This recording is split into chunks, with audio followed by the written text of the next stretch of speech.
वंशी विभूषितकरान् नवनीरदाभात्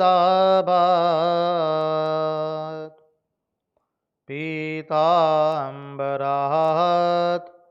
अरुणबिम्बफलादरोष्ठात् पूर्णेन्दुसुन्दरमुखात् अरविन्दनेत्रात् कृष्णात् परं किमपि तत्त्वम् अहं न जाने। कृष्णात् परं किमपि तत्त्वम् अहं न जाने।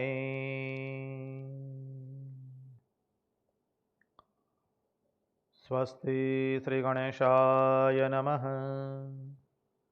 श्रीसरस्वत्यै नमः। श्रीगुरुभ्यो नमः। नारायणं नमस्कृत्य नरं चैव नरोत्तमं देवीं सरस्वतीं व्यास ततो जयमुदीरयेत्। नमस्ते शारदे देवी सरस्वती मतीप्रदे वसत्वं मम जिह्वाग्रे सर्वविद्याप्रदा भव। अखण्डमण्डलाकारं व्याप्तं येन चराचरं तत्पदं दर्शितं येन तस्मै श्रीगुरवे नमः। सच्चिदानन्दरूपाय विश्वोत्पत्त्यादिहेतवे तापत्रयविनाशाय श्रीकृष्णाय वयं नमः। ॐ नमः परमहंसास्वादित चरणकमलचिन्मकरन्दाय भक्तजनमानसनिवासाय श्रीरामचन्द्राय विश्वसर्गविसर्गादि नवलक्षणलक्षितं श्रीकृष्णाख्यं परं धाम जगद्धाम नमामि। ॐ स्थापकाय च धर्मस्य सर्वधर्मस्वरूपिणे अवतारवरिष्ठाय रामकृष्णाय ते नमः। मुगं करोति वाचालं पङ्गुं लङ्घयते गिरिं यत्कृपात्वमहं वन्दे परमानन्दमाधवम्। कृष्ण कन्हैया लाल की जय। भक्तवत्सल भगवान की जय। वृंदावन विहारी लाल की जय। भगवान श्री राम कृष्ण देव की जय। भागवत भगवान की जय। भागवत भक्त भगवान की जय। ॐ नमो भगवते वासुदेवाय। नारायण नारायण नारायण नारायण। हम सर्वप्रथम पूज्यपाद स्वामी आदि भवानंद जी महाराज के चरणों में हमारे प्रणाम निवेदित करते हैं। तत्पश्चात रामकृष्ण आश्रम राजकोट के अध्यक्ष पूज्यपाद स्वामी निखिलेश्वरानंद जी महाराज के चरणों में हमारे प्रणाम निवेदित करते हैं। उपस्थित पूज्यपाद प्रभु सेवानंद जी महाराज एवं अन्य समस्त सन्यासी महात्माओं को एवं विरक्तों के चरणों में हमारे हृदयपूर्वक के प्रणाम निवेदित करते हैं। और जो कोई भी इस दृश्य श्राव्य माध्यम से भागवत रसामृत का रसपान कर रहा है, उन सब के हृदय में निवासित उस अनंत अखंड अविनाशी परब्रह्म परमात्मा को मुहुर मुहुर वंदन करके आइए हम भागवत रसामृत में अवगाहन करें। योऽन्त प्रविश्य मम वाचमिमां प्रसुप्ताम् सञ्जीवयत्नखिलशक्तिधरस्वधाम्ना अन्यांश्च हस्तचरणश्रवणत्वगादीन् प्राणान्नमो भगवते पुरुषाय तुभ्यम्। कृष्णाय वासुदेवाय हरये परमात्मने प्रणतक्लेशनाशाय गोविंदाय नमो नमः। नारायण नारायण नारायण। जिज्ञासु ने एक जिज्ञासा प्रकट की है कि महाराज, ब्रह्मादि देवता जो है ब्रह्मा, वो क्या सत्य स्वरूप में होते हैं? जिज्ञासु ने जिज्ञासा प्रकट की है।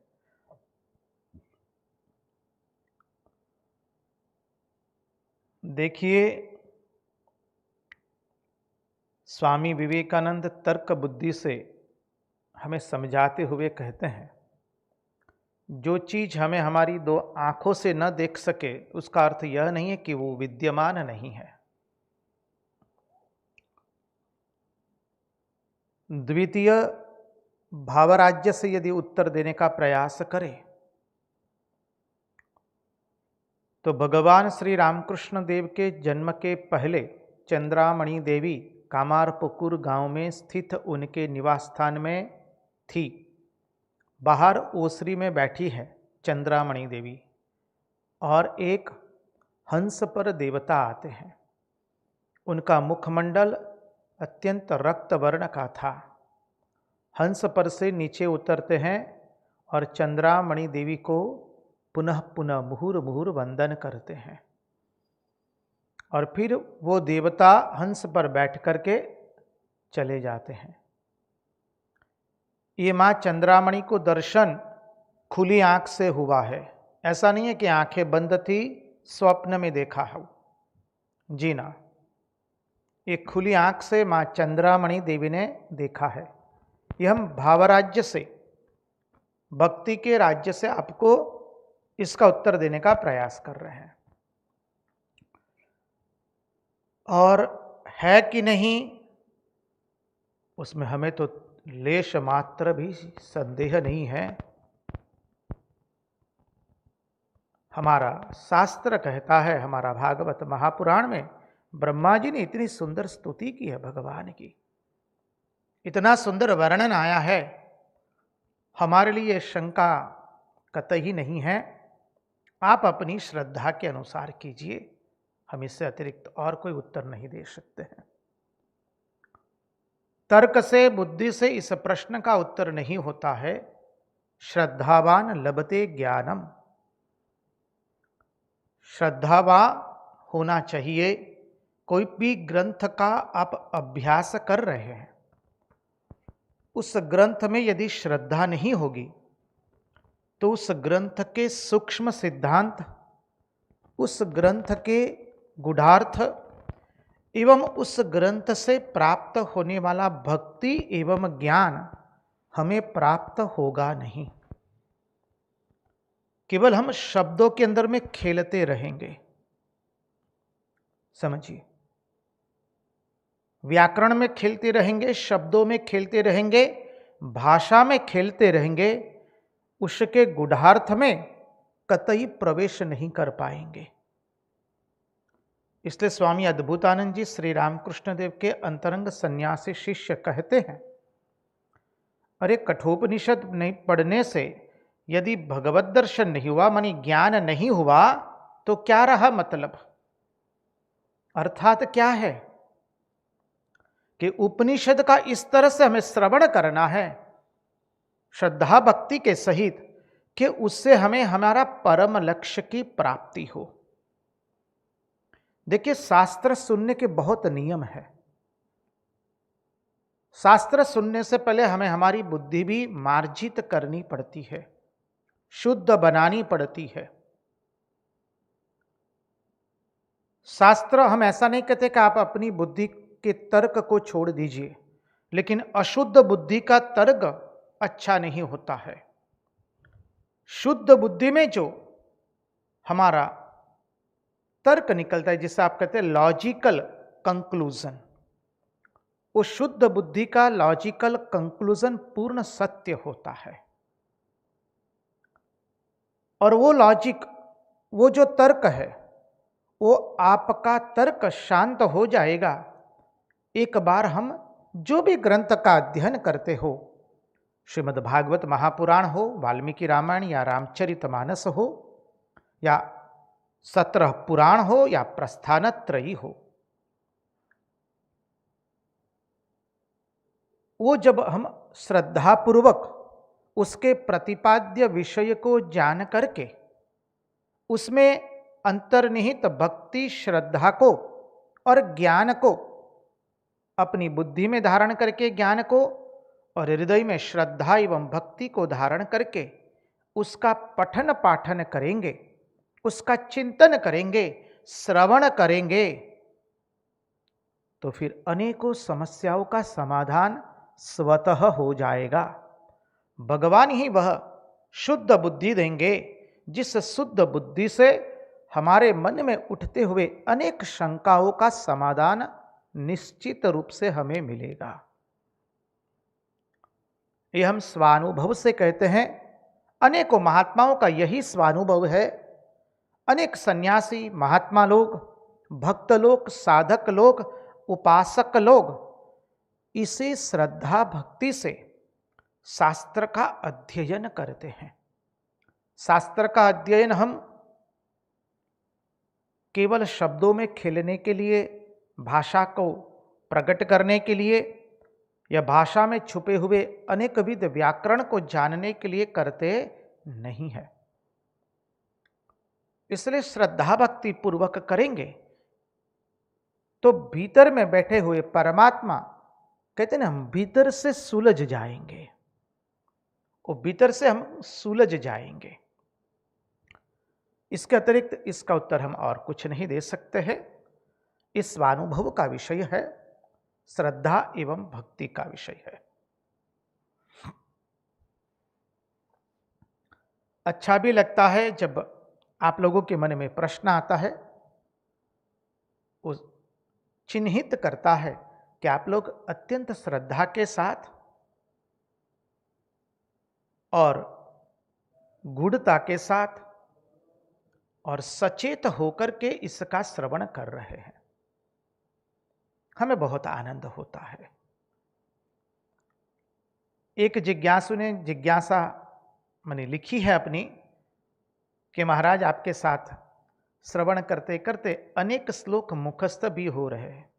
हमें तो आनंद हो जाता है जब आप लोग यह लिखते हैं, आप साथ साथ में गाते हैं, श्लोकों का स्तवन करते हैं, श्लोक मुखस्थ हो रहे, हमें आनंद लगता है। आप कहेंगे महाराज मुखस्थ हो रहे, हृदयंगम तो नहीं हो रहे। अरे पहले मुखस्थ तो हो, पहले मुख में तो आवे, तत्पश्चात तो हृदय में आवेंगे। अब मुखस्थ हो गया तो क्या हो गया सुविधा?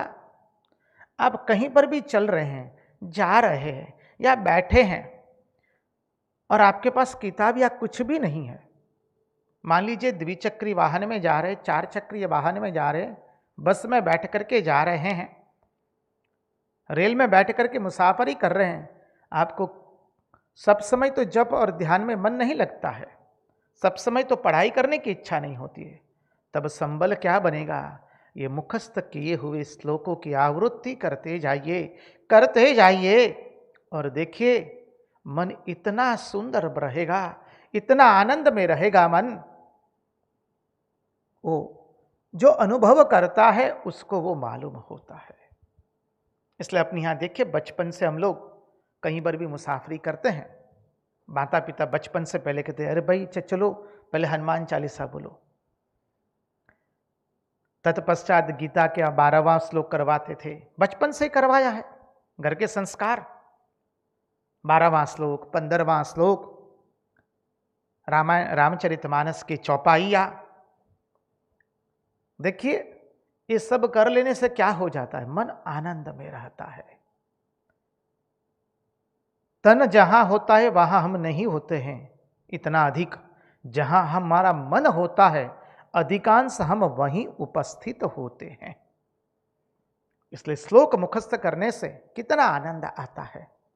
हमें तो एक महात्मा ने कहा, बेटा हमारी तो इच्छा यही है हम ये सब श्लोक मुखस्थ करते जाए, क्योंकि वृद्धावस्था में तो हम किताब पढ़ नहीं पाएंगे। तब क्या करेंगे?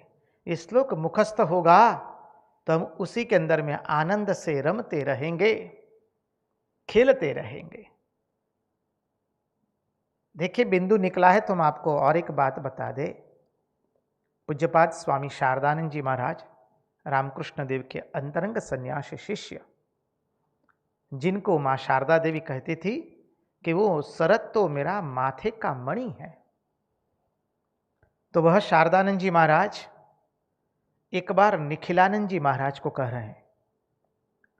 यही वह पूज्यपाद निखिलानंद जी महाराज है जिन्होंने रामकृष्ण कथामृत का आंग्ल भाषा में अनुवाद किया और उपनिषदों का आंग्ल भाषा में सटीक अनुवाद किया, उसको प्रमाणित गिना गया है। विश्व के अनेक विश्वविद्यालय में उनके उपनिषदों के भाषांतर से विद्यार्थी लोग अभ्यास करते हैं। तो यह निखिलानंद जी महाराज, उनका दूसरा नाम था दिनेश, और शारदानंद जी महाराज कहते हैं उनको, उनकी लेखनी बहुत अच्छी थी पहले से। उन्होंने अल्प आयु में ही स्वामी जी की सुंदर जीवनी भी लिखी थी और बहुत कुछ लेखन का कार्य करते थे। पहले कोई समाचार पत्र के अंदर में वो एक पत्रकार के रूप में कार्य करते थे, सेवा बजाते थे। विप्लवी भी थे, आज़ादी के आंदोलन में भाग भी लिया था उन्होंने। जो भी हो, शरत महाराज उन निखिलानंद जी महाराज को कहते हैं, देखो दिनेश, हम सब के लिए वो बहुत अद्भुत उपदेश है, इसको हमें हृदयंगम करना है। देखो दिनेश, जब तक तुम्हारी आंख अच्छी रहेगी तब तक तुम पढ़ पाओगे, जब तक तुम्हारे कर्ण अच्छे रहेंगे तब तक तुम सुन पाओगे, जब तक तुम्हारे हाथ चलते रहेंगे तब तक तुम लेखनी का कार्य करते रहोगे, कर पाओगे, जब तक तुम्हारे पांव अच्छे रहेंगे तब तक तुम कहीं जा पाओगे। एक समय आवेगा जब तुम आंख से देख नहीं पाओगे, कर्ण से सुन नहीं पाओगे, मुंह से बोल भी नहीं पाओगे, हाथों से लिख भी नहीं पाओगे, पांव से कहीं चल भी नहीं पाओगे, जा भी नहीं पाओगे। तब क्या लेकर के रहोगे? अभी से उसका अभ्यास करो। क्या अद्भुत उपदेश बता रहे हैं पूज्यपाद शारदानंद जी महाराज, क्या अद्भुत उपदेश बता रहे हैं। प्रवृत्ति निवृत्ति, तब कौन सा कार्य लेके रहोगे? कौन सी पुस्तक लेके रहोगे? कौन सा लेखनी का कार्य लेके रहोगे? कहां जाओगे? कुछ तो नहीं चलता है। इसलिए अभी से परमात्मा के स्मरण का ऐसा अभ्यास बना लो, ये सब चला जाएगा। आंख चली जाएंगी, कान चले जाएंगे, अरे वाणी भी चली जाएगी, हाथ भी चले जाएंगे, पांव भी चले जाएंगे, लेकिन हमारा मन हमारे सतत भगवान के पाद पद्मों में मग्न रहेगा। मन में सतत नामस्मरण होता रहेगा, भगवान की स्तुतियों की श्लोक आते रहेंगे और हमारा जीवन धन्य बन जाएगा। यह हम सबको अभ्यास करना है, उसी के लिए हम सब कुछ कर रहे हैं। हम अनेकों बार कह चुके हैं, ये 2 घंटे की कथा 24 घंटे हो जाए, यही हमारे जीवन का लक्ष्य है। ऐसा मत समझिए कथा पूर्ण हो गई, सत्संग पूर्ण हो गया, बाद में हमारे मन में कुरुक्षेत्र के मैदान की तरह भयंकर घमासान युद्ध चलता रहेगा विचारों का। जीना, हमें चेष्टा करनी है, प्रयत्न करना है। कि कथा के बाद भी हमारे मन की वृत्ति इस कथा के श्रवण के समय जैसी थी, श्रवण के समय जैसे भगवान में लगी हुई थी, वैसी ही कथा सुनने के बाद भी हमारे मन की वृत्ति भगवान के चरणों में लगी रहे। यह जीवन का उद्देश्य है। भक्ति उसे कहते हैं, हम चर्चा कर चुके हैं। भक्ति खंड खंड स्मरण हो उसे भक्ति नहीं कहते हैं। आधा घंटा स्मरण कर लिया, 1 घंटा स्मरण कर लिया, बाकी का 23 घंटा हम जगत का स्मरण करेंगे, उसे भक्ति कतई कहते नहीं है। वो भक्ति का कोई सोपान हो सकता है शुरू का, लेकिन वो भक्ति नहीं गिनी जाती है। भक्ति तो क्या है? जैसे गंगा जी की धारा जब समुद्र में विलीन होती है, गंगा सागर में, तो टुकड़े टुकड़े करके विलीन नहीं होती है। गंगा जी की अजस्र धारा है, अविरत रूप से गंगा सागर में विलीन होती है। वैसे हमारे मन की मनोवृत्ति, चित्त वृत्ति सतत भगवान नाम स्मरण करती रहे, चाहे हम कोई भी कार्य करें। सतत भगवान नाम स्मरण होता रहे, तब समझना वो भक्ति है। इसलिए हम लोग गाते हैं ना, कायेन वाचा मनसेन्द्रियैर्वा बुद्ध्यात्मना वा प्रकृते स्वभावात् करोमि यदि यत् सकलं परस्मै नारायणायेति समर्पयामि। यही हमारे जीवन का उद्देश्य है। तो चले हम परमहंस शिरोमणि भगवान शुकदेव जी के चरणार बिंद में बैठ करके श्रीमद्भागवत महापुराण के रसामृत का रस लेने के लिए चलिए वेद स्तुति में प्रवेश करते हैं। देखिए 14वें श्लोक में तो वेदों ने कह दिया, मां श्रुति भगवती क्या कहती है? भगवान की स्तुति करते हैं। हमारी मां श्रुति भगवती कहती है, जय हो प्रभु आपकी जय हो। ये त्रिगुणमयी जो माया है, प्रभु उसको जला दीजिए, उसको खत्म कर दीजिए। बहुत हुआ, इस त्रिगुणमयी माया को खत्म कर दीजिए। और प्रभु आप ही उसको खत्म कर सकते हैं, क्योंकि आप अजीत है, कभी पराजित होने वाले नहीं है। प्रभु समस्त ऐश्वर्य को आप अपने भीतर में धारण करके बैठे हैं। आप ही की शक्ति से इस समस्त जगत में जितनी भी शक्तियां हैं शक्तिमान हो रही है। आप ही की शक्ति से माया अपना खेल दिखा रही है। और ये माया कैसी है?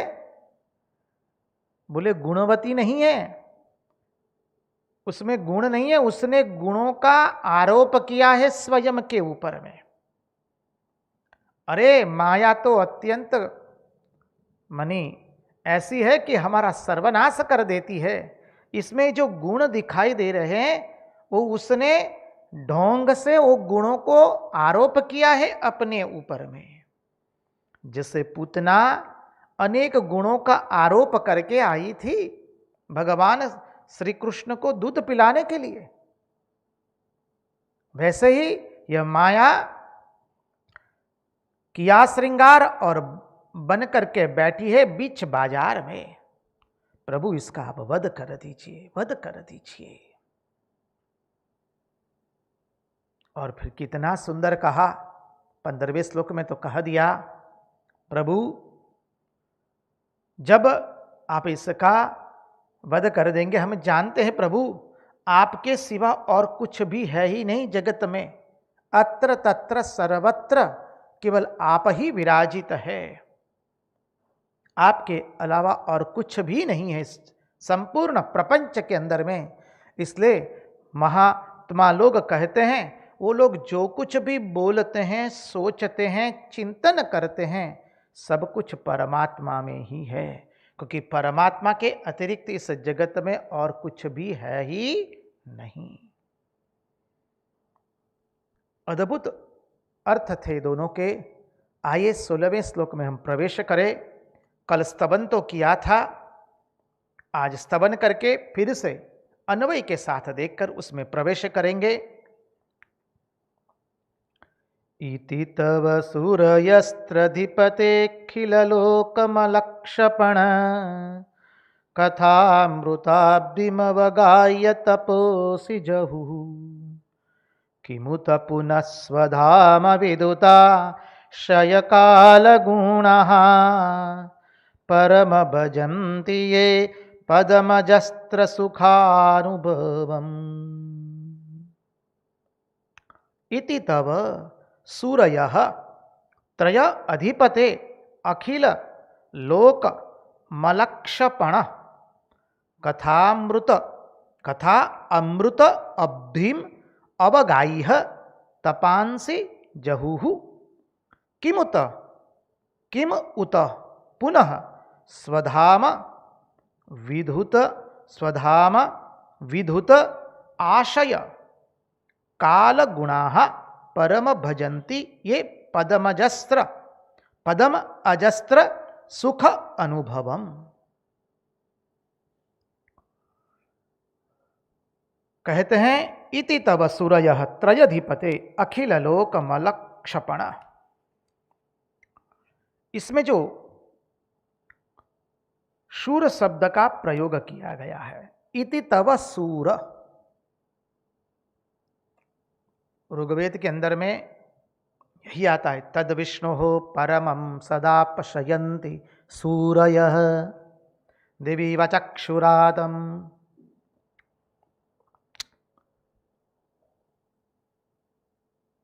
इसमें जो सूर्य पद है, सूर पद है, सूर अर्थात सूर्य जो है वो परमात्मा का दर्शन करते हैं। जो बुद्धिमान है, जो पवित्र है, जो भक्त है, उसी को सूर्य गिना जाता है।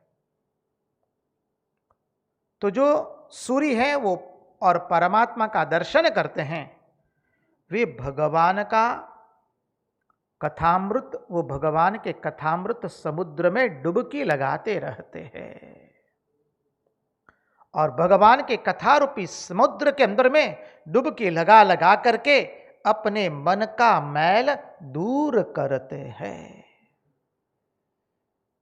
देखिए, हमारे मन पर जो अशुद्धियां लगी है, मन पर जो मैल लगा है, उस मैल को हम दूर कैसे करेंगे? तो कहते भगवान की कथामृत जो है, भगवान की कथामृत रूप जो समुद्र है, उसमें डुबकी लगा लगा करके, उसका रसपान करके करके हम हमारे मन पर जो मैल लगे हैं उसको धोएंगे। हमारा अंतःकरण जो मलिन हो चुका है, अंतःकरण मलिन होने के कारण ही हम सतत भगवान नाम स्मरण नहीं कर पाते हैं। हमारा अंतःकरण मलिन होने के कारण ही हमारे मन में राग एवं द्वेष है। हमारा अंतःकरण मलिन होने के कारण ही हमारा मन इतना चंचल है। तो कहते हैं महात्मा लोग क्या कहते हैं, सूरीजन क्या करते हैं, अर्थात बुद्धिमान लोग अपने मन का मैल कैसे धोते हैं? परमात्मा के ये कथामृत रूपी जो समुद्र है उसके अंदर में गोते लगा लगा करके वो अपने मन का मैल साफ करते हैं। हमने गोपी गीत में भी गाया, तब कथामृतम तप्त जीवनम कविभिरीडितम् कल्मषापहम्। श्रवणमङ्गलम् श्रीमदाततं भुवि गृह्णन्ति ते भूरिदा जना। भुवि गृह्णन्ति ते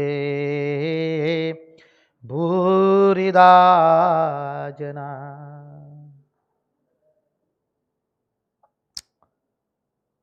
प्रभु आपकी कथामृत ऐसी है, कथारूपी अमृत ऐसा है। इसलिए देखिए महेंद्रनाथ गुप्त श्री रामकृष्ण कथामृत के लेखक मास्टर महाशय, उन्होंने कथामृत की शुरुआत में यही प्रणाम मंत्र लिखा है, तब कथामृतम तप्त जीवनम। कथामृत के अंदर में भगवान की कथारूपी जो अमृत है, उसके अंदर में गोते लगाने से, उस समुद्र में डुबकी लगाने से, और भीतर डुबकी लगाने से, शास्त्रों के अंदर में अद्भुत डुबकी लगाने से, गुढ़ार्थ में जाने से, श्रीमद् भागवत महापुराण हो या कोई भी अष्टादश पुराण में से कोई भी पुराण हो, प्रस्थानत्रयी हो, वाल्मीकि रामायण हो, महाभारत हो या रामचरितमानस हो या कोई भी शास्त्र हो, उसमें हम जितनी डुबकी लगाएंगे उतने हमारे अंतःकरण का मैल दूर होता जाएगा। और ये कथा रूपी जो समुद्र है वो कोई छोटा नहीं है, वो अत्यंत विशाल है, छिछरा भी नहीं है। ऐसा मत समझिए, don't think it's a shallow, you know, it's very deep. ये छिछरा नहीं है। जितनी डुबकी लगाएंगे आप उतनी ही उसकी गहनता बढ़ती ही जाएगी, बढ़ती ही जाएगी। ये हमारे शास्त्रों की विशेषता है, रामकृष्ण कथामृत की भी ये विशेषता है। समझिए, विवेकानंद साहित्य जो स्वामी विवेकानंद का अक्षरदेह है, उसकी भी यही एक विशेषता है। वो अनुभूतिजन्य शब्द है, कोई वाणी में से निकले हुए, मन की कल्पना से निकले हुए शब्द नहीं है, कोई कल्पित शब्द नहीं है, ये अनुभवजन्य वाणी है। और उसका गुढ़ार्थ कितना है?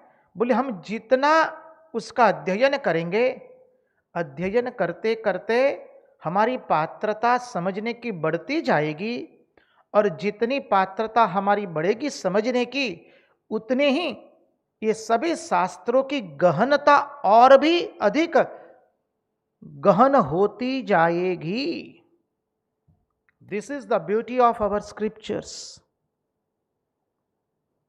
यही हमारे शास्त्र की एक विशेषता है, विविधता है, कि हम जितने उसके अंदर में गोते लगाएंगे उतनी ही उसके अंदर में से और गहराई उसकी बढ़ती जाएगी। जगत का कोई भी साहित्य आप ले लीजिए, शास्त्र के अतिरिक्त, भगवान के अतिरिक्त जितने भी आर्थिक आपके जो सामायिक आते हैं, वर्तमान पत्र आते हैं, न जाने क्या क्या आता है, आप लोग जानते हैं हमसे अधिक। हमें उसका ज्ञान अभी रखना नहीं है इतना, और इतना है भी नहीं, अभी करना भी नहीं है। आप लोग जानते हैं कितने सारे सामायिक आते हैं, वर्तमान पत्र आते हैं, समाचार पत्र आते हैं।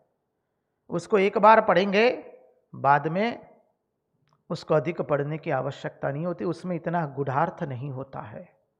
लेकिन शास्त्र ऐसा है, उसका जितना हम अध्ययन करेंगे उसमें उतनी ही गहनता हमारी आती जाएगी।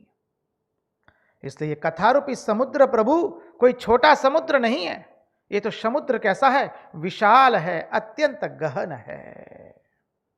अरे इतना विशाल है कि सारी सृष्टि यदि आकर के इसके अंदर में गोता लगा दे, सारी सृष्टि डुबकी लगा दे और अपने मल का परित्याग कर सकती है।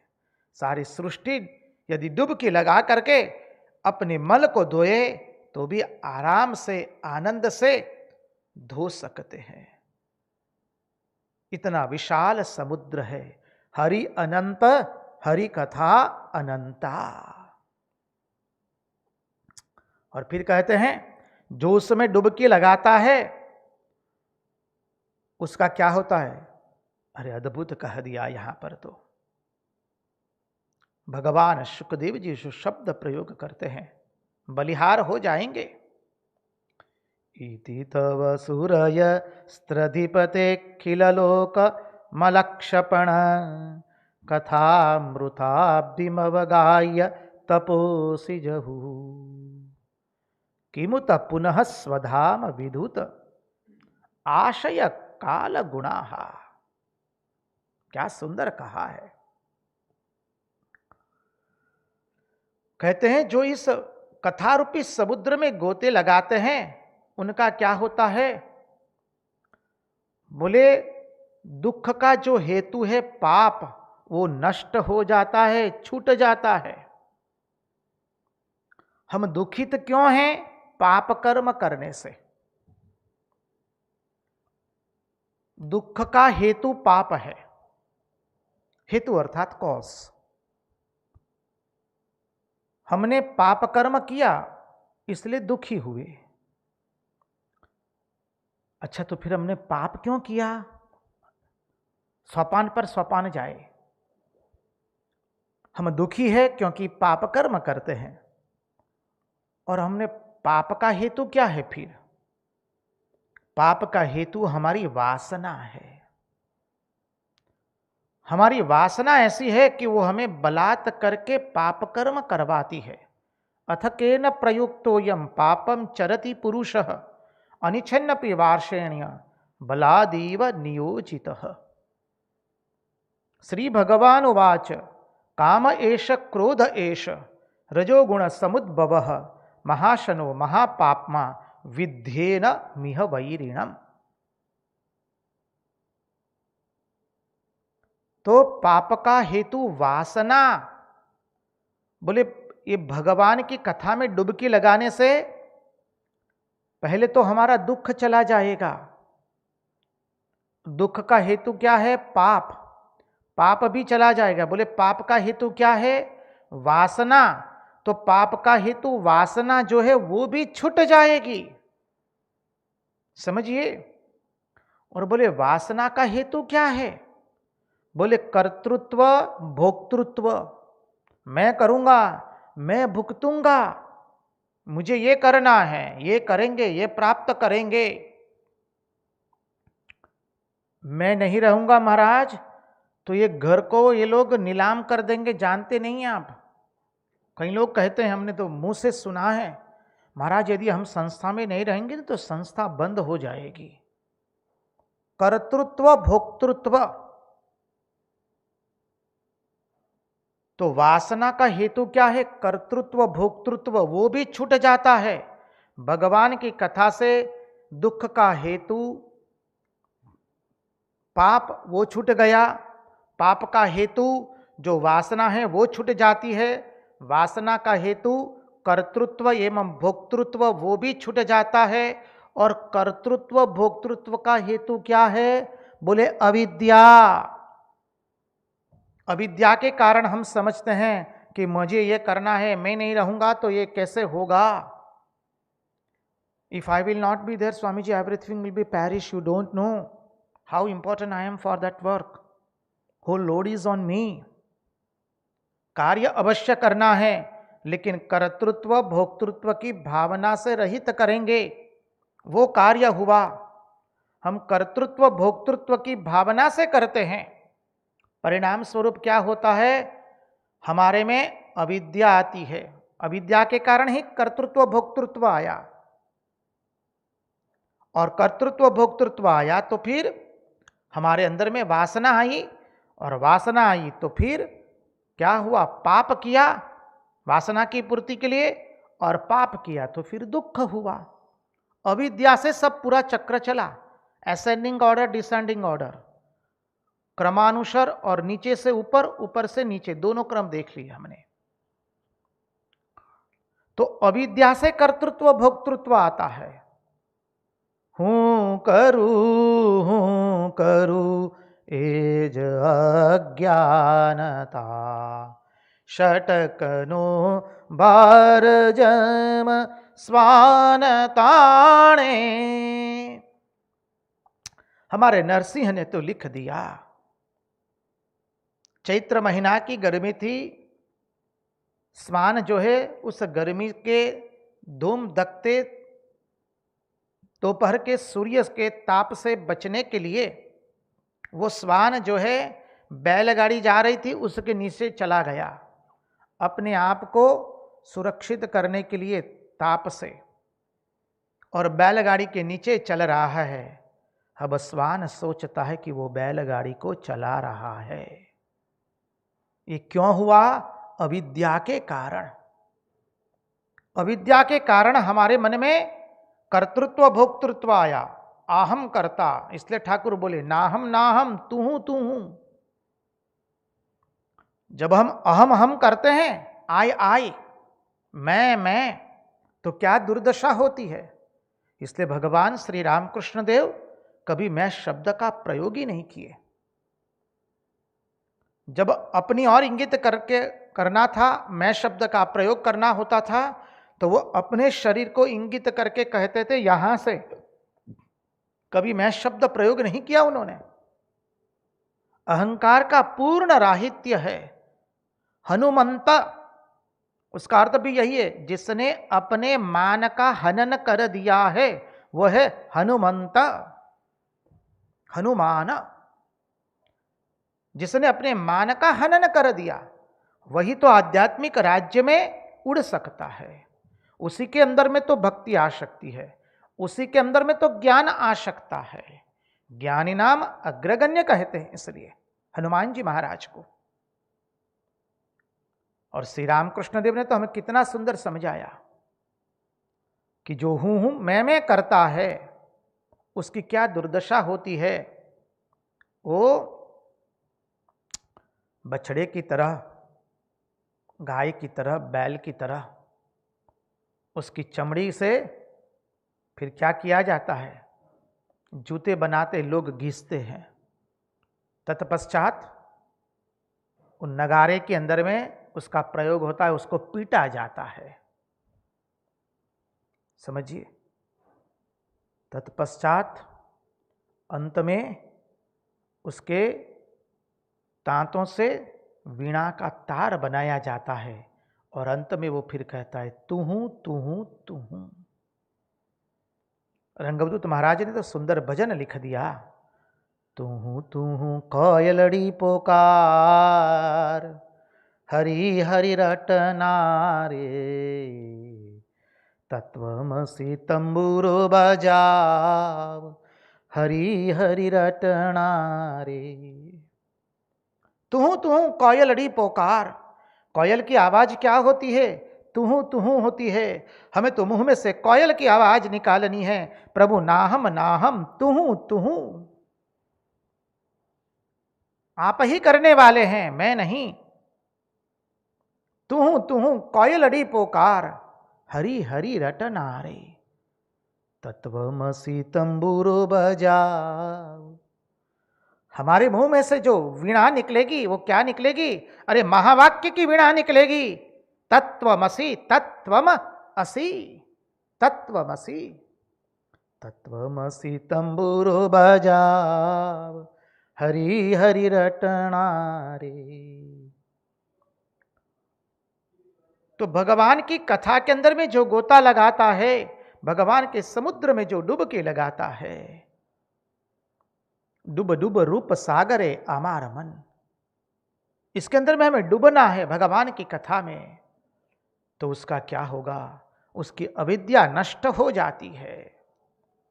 कथामृत में इतना सामर्थ्य है, भगवान की कथा में इतना सामर्थ्य है। इसलिए पृथु राजा कहते प्रभु मुझे और कुछ नहीं चाहिए, मुझे सहस्र सहस्र कान दे दीजिए ताकि मैं सहस्र सहस्र कान से केवल आपकी कथा रूपी अमृत का श्रवण करता रहूं।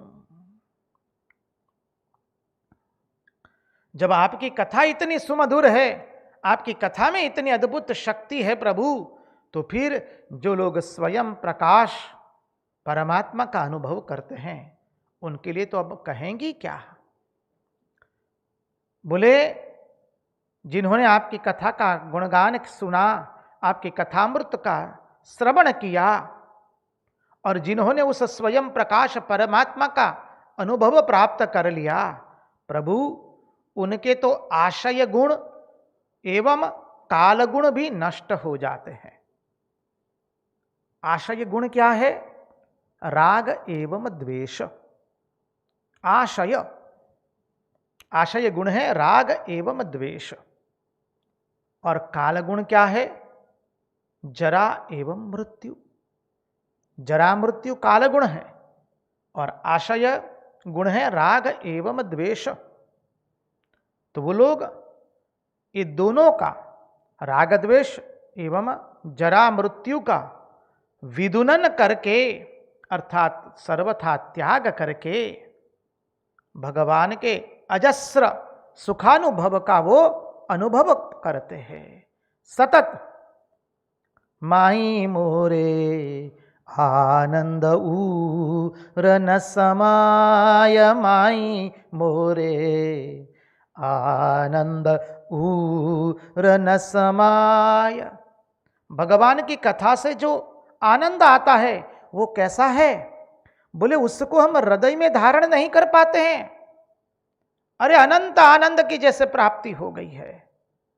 रंगवदूत महाराज लिखते हैं, माही मोरे आनंद ऊर न समाय, अखिया जस अंधे को पावे, अखिया जस अंधे को पावे, निर्धन लाल कमाय, माई मोरे आनंद ऊर न समाय। मेरे हृदय में आनंद समाहित नहीं हो रहा है। भगवान आपकी कथा सुन सुन करके जो आनंद प्राप्त हुआ है, आप सब लोगों को कितना आनंद प्राप्त हुआ है। देखिए इस महामारी, पूरा विश्व महामारी से ग्रस्त है। उसके अंदर में इतनी विकट परिस्थिति में आज 116 दिन से 115 दिन से आप नियमित रूप से भगवान की कथा का रसपान कर रहे। हम तो आप सबकी श्रद्धा को, भक्ति को वंदन करते हैं। भगवान आपकी श्रद्धा भक्ति में और भी उत्तरोत्तर उन्नति करे, यही हमारी भागवत भगवान से प्रार्थना है।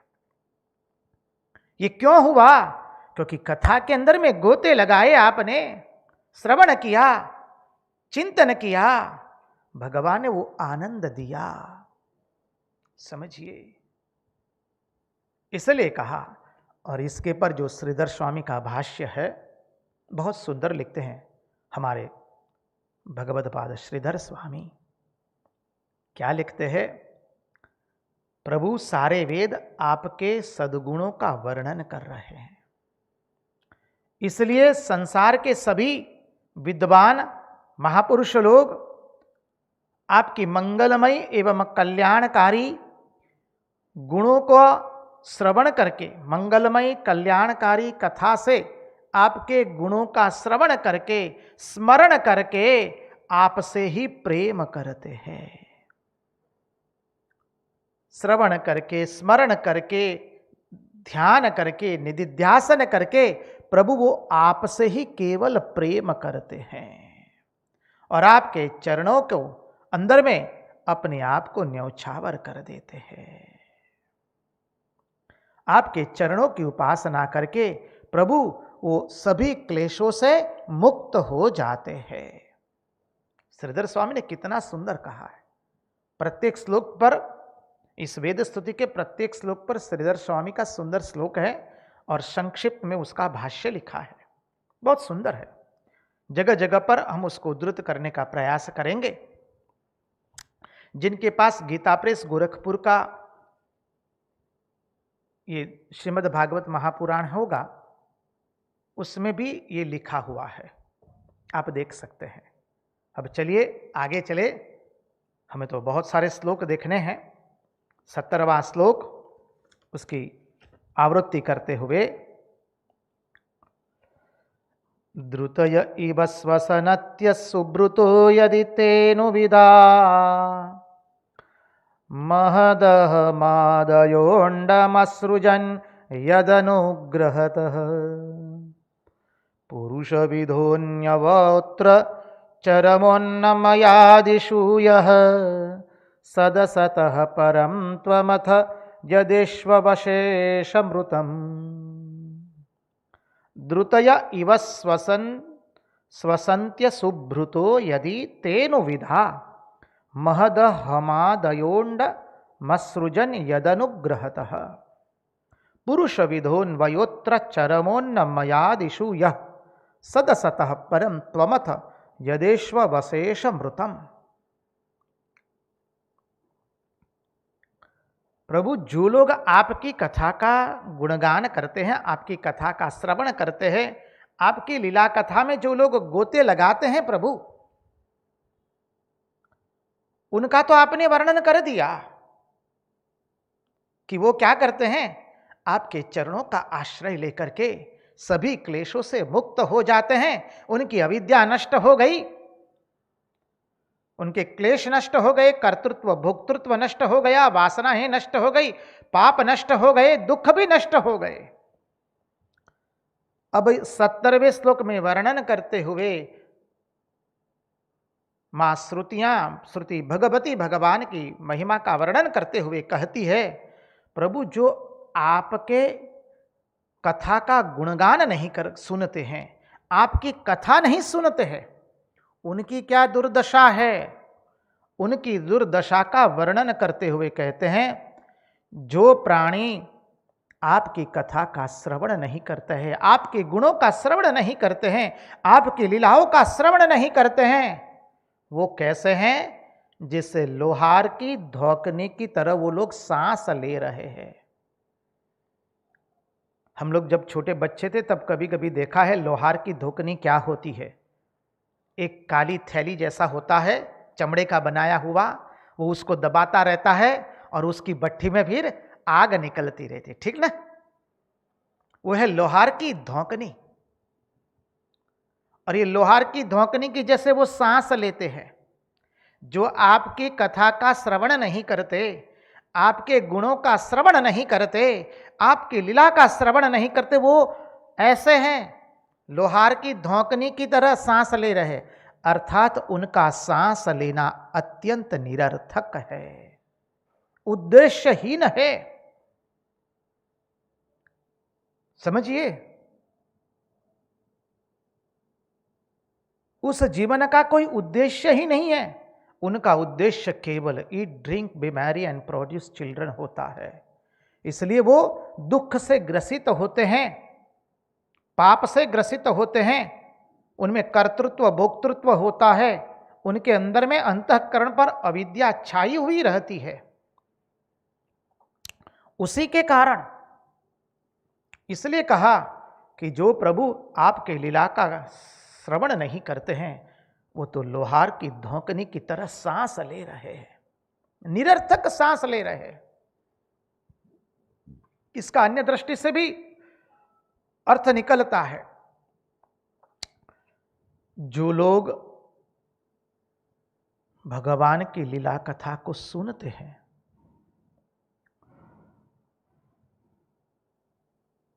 वो तो अविद्या से मुक्त हो जाते हैं, लेकिन जो नहीं सुनते हैं फिर उनको जलना पड़ता है, पाप से, दुख से, ताप से, अविद्या से। और जिसने प्रभु यह महद अहमादि सारी विश्व सृष्टि बनाई है, वह परमात्मा कहीं दूर नहीं है। कितना सुंदर कहा है, द्रुतय इव स्वसंत्य सुभृतो यदि तेनु विधा।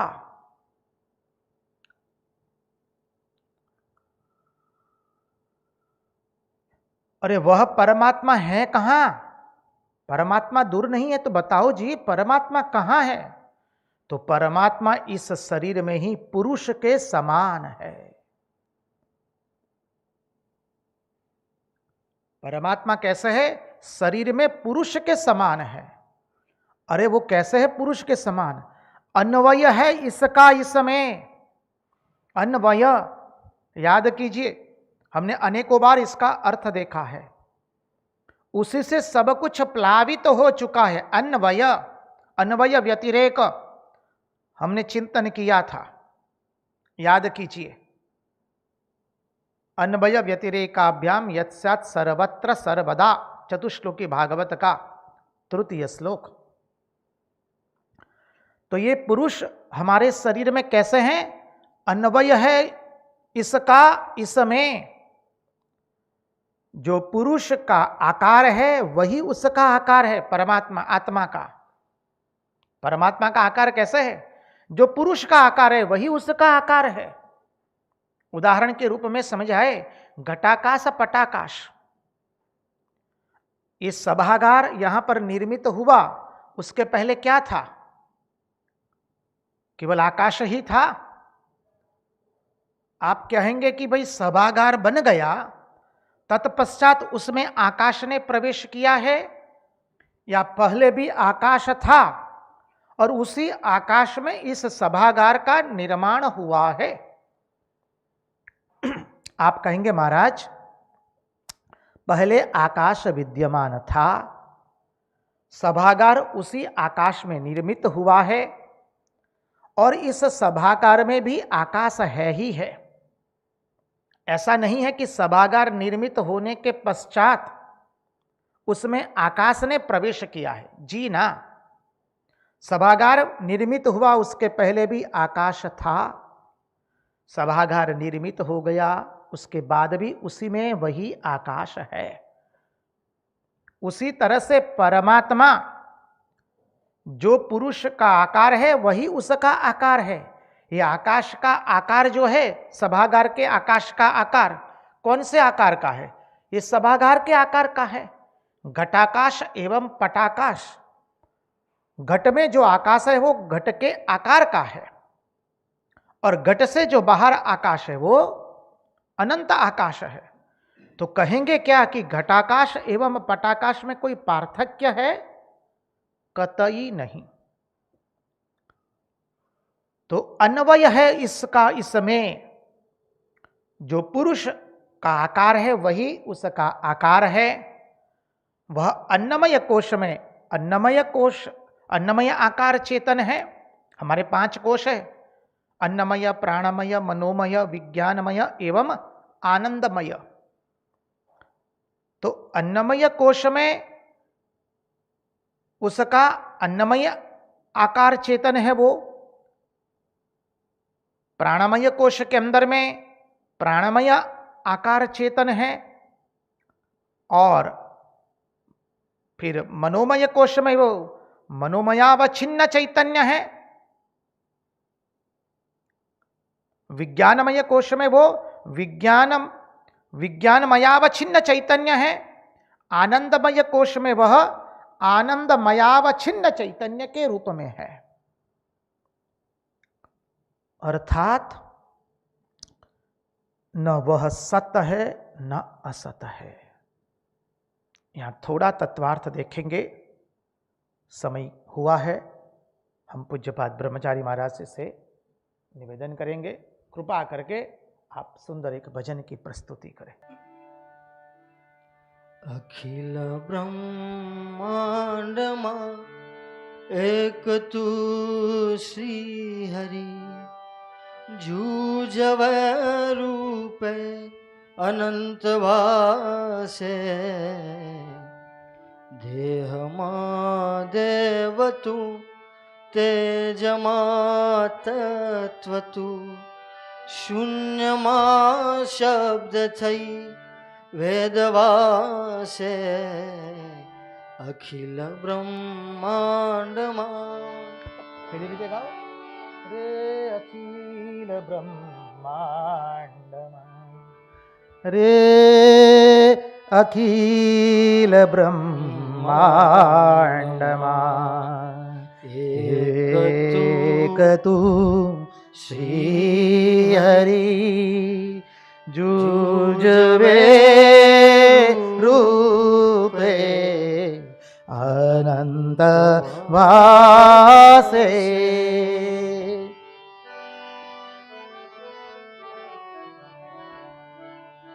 देह मा देव तू, तेज मा तत्व तू, शून्य मा शब्द थई वेदवासे,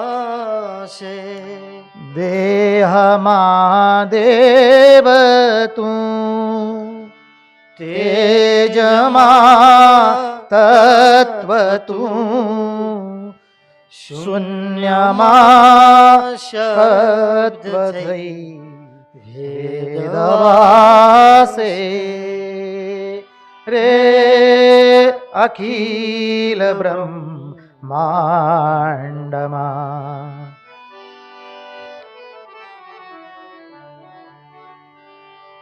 પવન તું, પાણી તું, ભૂમિ તું ભૂધરા, વૃક્ષ થઈ ફૂલી રહ્યો આકાશે.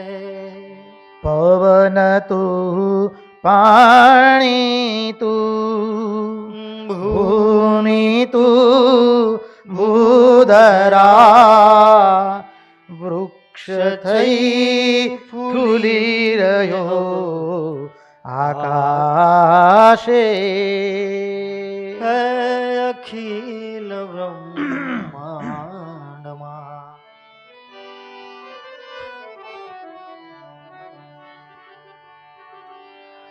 વિવિધ રચના કરી અનેક રસ લેવાને, શિવ થકી જીવ થયો એ જ આશે. વિવિધ રચના કરી અનેક રસ લેવાને, શિવ થકી જીવ થયો એ જ આસે રે અખિલ બ્રહ્માંડમાં.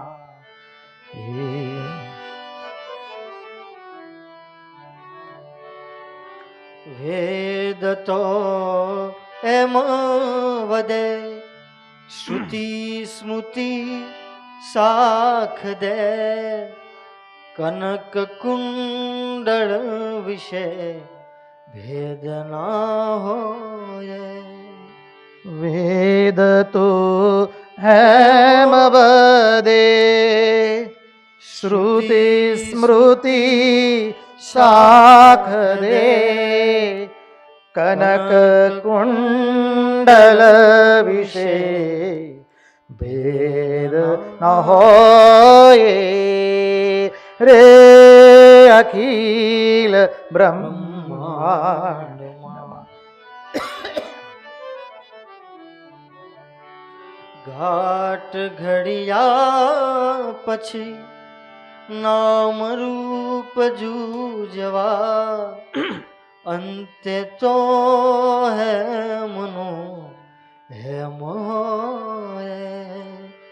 ઘાટ ઘડિયા પછી નામ રૂપ જૂજવા, અંતે તો હેમનું હેમ હોય. હે અખિલ બ્રહ્માંડમાં.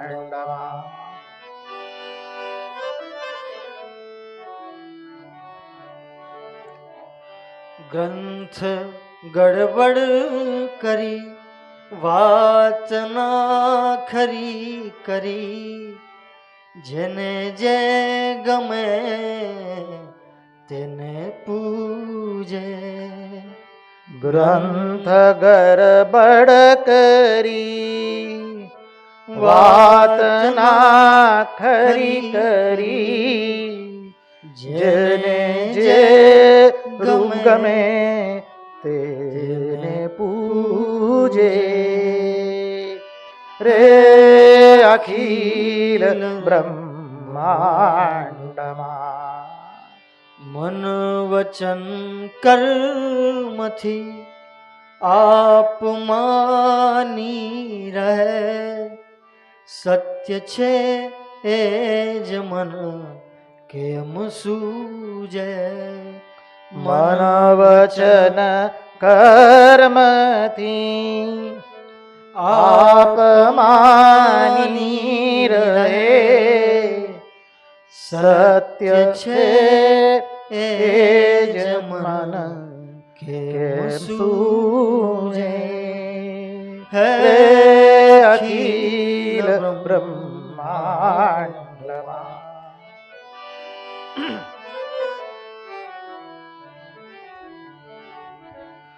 હું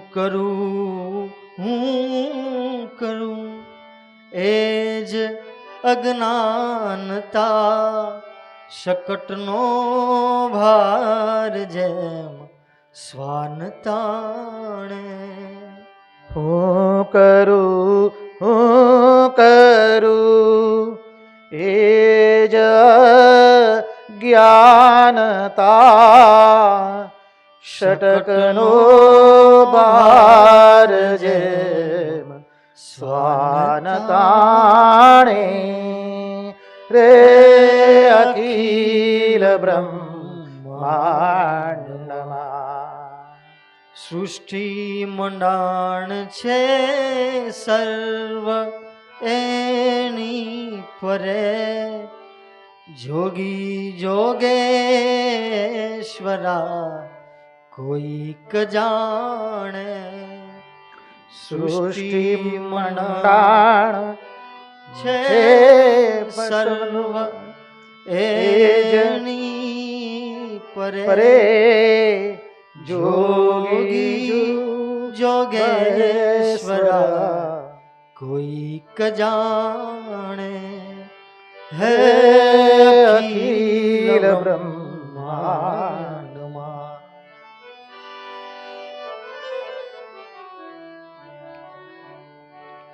વૃક્ષમાં બીજ તું, બીજમાં વૃક્ષ તું, જોઉં પટંતરો એ જ પાસે. વૃક્ષમાં બીજ તું, બીજમાં વૃક્ષ તું, જો પટંતરો એ જ પામે રે અખિલ બ્રહ્માંડમાં. ભણે નરસૈયો એ મંતણી, શોધના પ્રીત કરું પ્રેમથી પ્રગટ થાશે. ભણે નરસૈયો એ મની મન તણી શોધમાં પ્રીત કરું પ્રેમથી પ્રગટ થાશે રે અખિલ બ્રહ્માંડમાં. એક તું શ્રી હરે જુજવે રૂપે અનંત ભાષે. હે અખિલ બ્રહ્માંડમાં. દેહમાં દેવ તું, તેજમાં તત્વ તું, શૂન્યમાં શબ્દ થઈ વેદવાસે. હે અખિલ બ્રહ્માંડમાં. એક તું શ્રી હરિ, એક તું જ શ્રી હરિ, એક તું શ્રી હરિ. કૃષ્ણ કનૈયા લાલ કી જય. कृष्ण कन्हैया लाल की जय. महाराज श्री ने बहुत सुंदर भजन गाया, एकदम तत्वार्थ के अनुरूप. नरसिंह मेहता का ये भजन जिसमें पूरे वेदांत का सार समाहित हो गया है.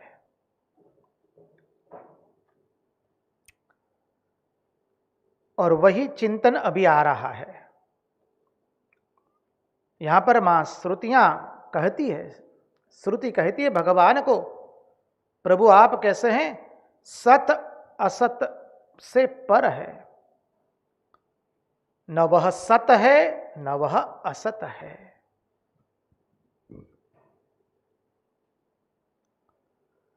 सद सदखिल भेदातीतमेक स्वरूपम प्रकृति विकृति शून्यम नित्यमानंदमूर्तिम विमल परमहंसम रामकृष्णं भजाम्यहम्।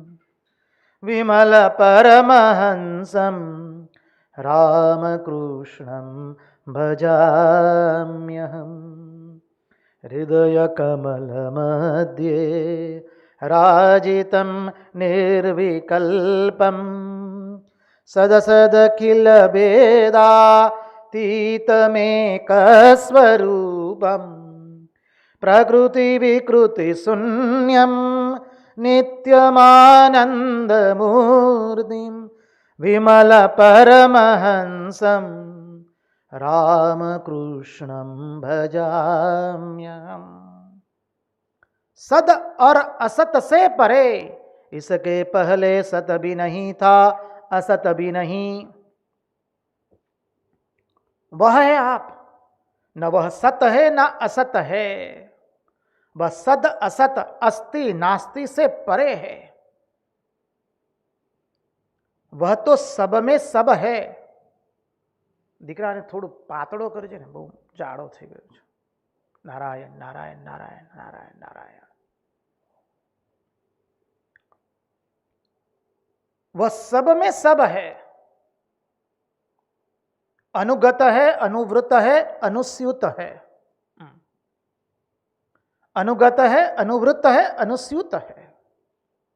वह क्या है? अमृत स्वरूप है। क्या अद्भुत वर्णना की है श्रुतियां ने। देखिए ये श्रुतियां भगवान की गुणगान गा रहे हैं, वेद स्तुति है, ये कोई सामान्य स्तुति नहीं है। और जब वेद स्तुति करेंगे भगवान की तो किस धरातल पर खड़े होकर के कर रहे हैं उसका चिंतन कीजिए। और हमारा तो हाथ जोड़ के आप सब लोगों से एक नम्र निवेदन रहेगा, सत्संग समाप्त होने के बाद, आज का पूर्ण होने के बाद, इसका चिंतन में जितना हो सके अपने मन को लगा के रखिए और फिर देखिए कितना आनंद आता है। आनंद के सागर में डूबे रहेंगे। समझिए, आनंद सागर है अटपटा, नुगरा पिछानु क्या उसे रंग देख वहीं डटा। आजाद आत्मा राम है, आनंद सागर अटपटा। रंगदूत महाराज लिखते हैं, आजाद आत्मा राम है, आनंद सागर अटपटा, नुगरा पिछानु क्या उसे रंग देख वहीं डटा।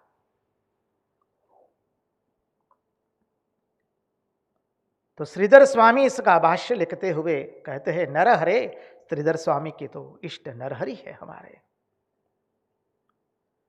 इसलिए उद्बोधन करके उनको संबोधन करके कहते हैं, नरहरे, मनुष्य शरीर प्राप्त करके यदि जीव ने भगवान की लीला कथा का श्रवण नहीं किया, कथामृत का अपने कर्णों से श्रवण नहीं किया, उसका स्मरण नहीं किया, निधिध्यासन नहीं किया, मनन नहीं किया, अरे आपका जो यदि भजन नहीं किया, तो उस जीवों का श्वास लेना ऐसा ही है जैसे लोहार की धोकनी के समान व्यर्थ ही है उनका श्वास लेना। उनके श्वास का कोई मूल्य नहीं है। वो लोग कितने भी श्वास ले, अरे कितने भी सांस लीजिए आप, अरे चाहे 90 साल जिए, 95 जिए, अरे पूरी सदी लगा दीजिए ना आप, 100 साल जी लीजिए, लेकिन 100 साल में यदि भगवान की लीला कथा के अंदर में, भगवान के लीलामृत में आपने डुबकी नहीं लगाई, उस लीलामृत के अद्भुत सागर में यदि आप गोता नहीं लगा रहे हैं, उस लीलामृत का रसास्वादन नहीं किया, तो आप हमारा जीना व्यर्थ ही है, व्यर्थ ही है और व्यर्थ ही है। अब आगे के श्लोक में श्रुतियां बताती है, जो भजन नहीं करते उनका जीवन तो व्यर्थ है ही है। अब जो भजन करते हैं उनमें भी अनेक प्रकार के लोग हैं। उन अनेक प्रकारों का वर्णन करते हुए 18वें श्लोक में हम प्रवेश करेंगे। उदरमुपासते ऋषिवर्त्मसु कूर्पदृशः परिसर पद्धतिं हृदयमारुणयोदहरम् तत उद्गादनन्त तव दाम शिरः परमं पुनरीह यत् समेत्य न पतन्ति कृतान्तमुखे।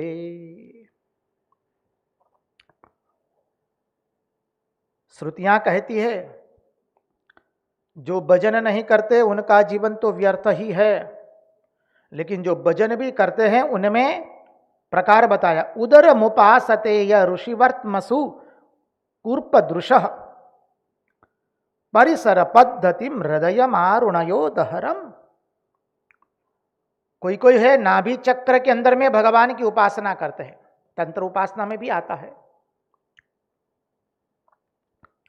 वो षठ चक्र वेदन करके ऊपर जाने की पद्धति नहीं है, वहां पर अनेकों प्रकार की साधना है, अनेकों प्रकार की उपासना है। हम तो सभी उपासनाओं को वंदन करते हैं, क्योंकि श्री राम कृष्णदेव ने वो किया है, हमारे इष्ट ने जो किया है वो हम उस मर्यादा का पालन करके सभी साधनाओं को वंदन करेंगे। जो नाभि चक्र में उपासना करते हैं वे ऋषियों के मार्ग में स्थूल दृष्टि से है। समझिए, तात्पर्य देखते हैं इस श्लोक का। जो नाभि चक्र के अंदर में उपासना करते हैं वो ऋषियों के मार्ग दृष्टि से स्थूल मार्ग में है,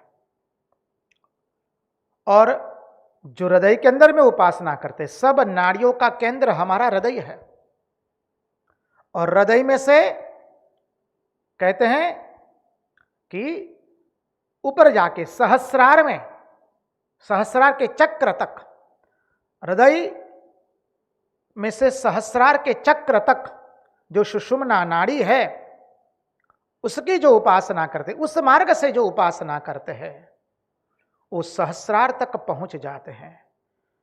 इसलिए हमें श्री रामकृष्ण देव ने बताया कि हृदय जो है वो डंका मारी हुई जगह है। ध्यान कहाँ करना है? बोले हृदय में ध्यान करना है। आज्ञा चक्र में योगी लोग ध्यान करते हैं, भक्त लोग हृदय में ध्यान करते हैं।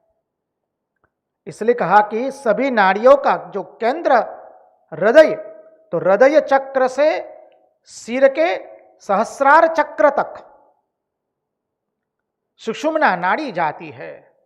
इस मार्ग से सहस्रार पर पहुंचने पर मोक्ष की प्राप्ति होती है। इसलिए श्री रामकृष्ण देव कहते हैं भक्त लोग हृदय में ध्यान करते हैं। अब देखिए, कोई लोग नाभि चक्र में भगवान की आराधना करते हैं, कोई हृदय चक्र में भगवान की आराधना करते हैं, कोई शिरस चक्र के अंदर में भगवान की आराधना करता है, और कोई कोई कर्म प्रधान आराधना करता है, कोई कोई भाव प्रधान आराधना करता है, कोई कोई ज्ञान प्रधान आराधना करता है, कोई कोई भाव प्रधान आराधना करता है, कोई कोई ज्ञान प्रधान आराधना करता है, और कोई कोई कर्म प्रधान आराधना करता है।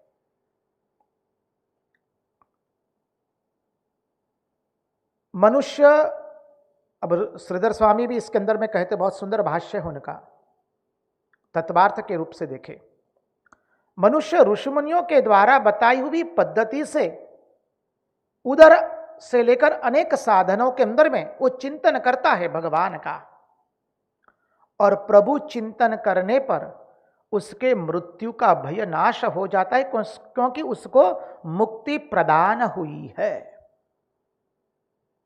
और उन हृदय देश में विराजमान प्रभु की हम उपासना करते हैं।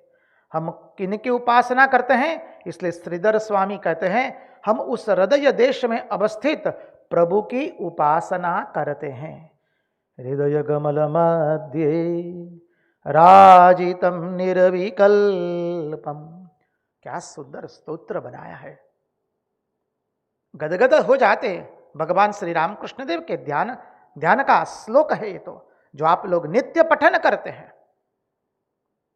हृदय कमल मध्य राजितम निरविकल्पम सदसद खिल भेदातीतम एक स्वरूपम प्रकृति विकृति शून्यम नित्यम आनंद मूर्तिम विमल परमहंसम रामकृष्णम भजाम्यहम्। अब आगे का श्लोक चले, 19वां श्लोक।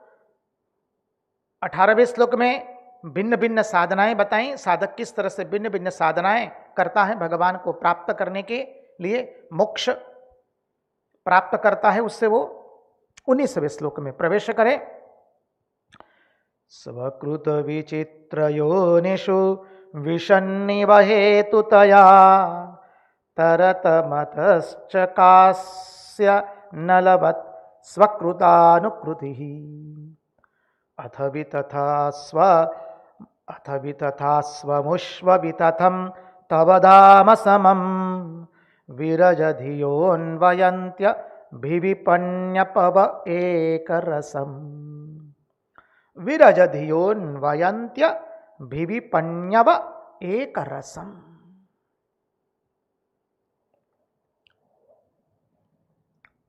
इसके संधि विच्छेद और व्याकरण में नहीं जाएंगे, नहीं तो बहुत समय व्यतीत हो जाएगा। संक्षिप्त में देखिए, श्लोक बहुत अर्थपूर्ण है। कहते हैं स्वकृत विचित्र योनिषु विषन्निव हेतुतया तरतमतश्च कास्य नलवत् स्वकृतानुकृति ही। क्या कहते हैं? ब्रह्मा से लेकर कीड़े पर्यंत, ब्रह्मा से लेकर के सभी सृष्टि कीड़े पर्यंत तक असंख्य योनियां जो हैं वो आप ही के कारण है। आब्रह्म से लेकर कीट पर्यंत तक जो असंख्य योनियों के आप ही कारण है प्रभु। अतः उनमें प्रविष्ट न होकर भी प्रविष्ट जैसे लगते हैं। आपने उन योनियों में प्रवेश नहीं किया है, फिर भी आप उन योनियों में ऐसा लगता है प्रविष्ट न होकर भी प्रविष्ट जैसे लगते हैं। उदाहरण याद कीजिए, अभी अभी जो हमने देखा, इस सभागार में आकाश ने प्रवेश किया नहीं है, फिर भी ऐसा लगता है कि जैसे इस सभागार में आकाश ने प्रवेश किया हुआ है, क्योंकि उसका तो इसमें अन्वय है। इस सिद्धांत को मत भूलिए, नहीं तो श्लोक के अर्थ में गड़बड़ी बन जाएगी। इसलिए श्रुतियां कहती है आब्रह्म से लेकर कीट पर्यंत असंख्य योनियों के अंदर में असंख्य योनियों के कारण आप ही है, और उनमें प्रविष्ट न होकर भी आप ऐसे लगते हैं कि जैसे आप प्रविष्ट हुए हैं। बोले कैसे? अग्नि जिस तरह की लकड़ी में होता है उसी तरह की अग्नि दिखती है। अग्नि का आकार, अरे लकड़ी का आकार जैसा होता है उसी तरह की अग्नि दिखती है, छोटी बड़ी इत्यादि। यदि लकड़ियों को एक पिरामिड शेप में रख दिया जाए, समझ लीजिए, तो अग्नि भी उसी आकार की दिखती है। अग्नि जिस तरह की लकड़ी में होता है वैसा ही अग्नि छोटा बड़ा लंबा चौड़ा दिखता है। वैसे ही इन योनियों के अंदर में प्रभु आब्रह्म से लेकर कीट पर्यंत तक की योनियों में आप योनियां कैसे है? उत्तम मध्यम के तारतम्य आप वैसे ही प्रतीत होते हैं। वो जो योनियां हैं वो योनियों के उत्तम मध्यम के तारतम्य से आप वैसे ही प्रतीत होते हैं। जैसे जैसे योनियां हैं, आप ब्रह्म से लेकर कीट पर्यंत तक की जितनी योनियां, उसके आकार के ब्रह्म प्रभु ब्रह्म आप लगते हैं। किंतु जो महापुरुष है, बुद्धिमान महात्मा है, वो आपको कैसे जानते हैं? उस योनियों के आकार के नहीं जानते हैं, वो तो आपको एक रस जानते हैं। वो आप ब्रह्म से कीट पर्यंत तक जितनी योनियां हैं उसके अंदर में आप है, तो आपको वो योनियों के आकार के नहीं जानते हैं। आपको किस रूप से जानते हैं? एक रस के रूप में जानते हैं। ये जो आकाश है यहां पर, मान लीजिए पूरे समग्र रामकृष्ण आश्रम राजकोट जो है, उसके अंदर में जितनी इमारतें हैं, मंदिर है, ग्रंथालय है, पुस्तक वेचाण केंद्र है, कार्यालय है, अन्नपूर्णालय है, अंतेवासियों को रहने का निवास स्थान है, अतिथि भवन है, भोजनशाला है, ये सब जगह आकाश ही आकाश है। तो क्या हम जब आकाश को देखेंगे तो ऐसा देखेंगे कि ये श्री मंदिर का आकाश है, ये ग्रंथागार का आकाश है, या पुस्तक वेचाण केंद्र का आकाश है, ये कार्यालय का आकाश है, या अतिथि भवन का आकाश है, ये अन्नपूर्णालय का आकाश है, ये सभागार का आकाश है? क्या ऐसा भिन्न भिन्न हम समझेंगे? कतई नहीं समझेंगे। हम तो समझेंगे कि यह एक अनंत आकाश है, उसमें ये भिन्न भिन्न इमारतों का निर्माण हुआ है।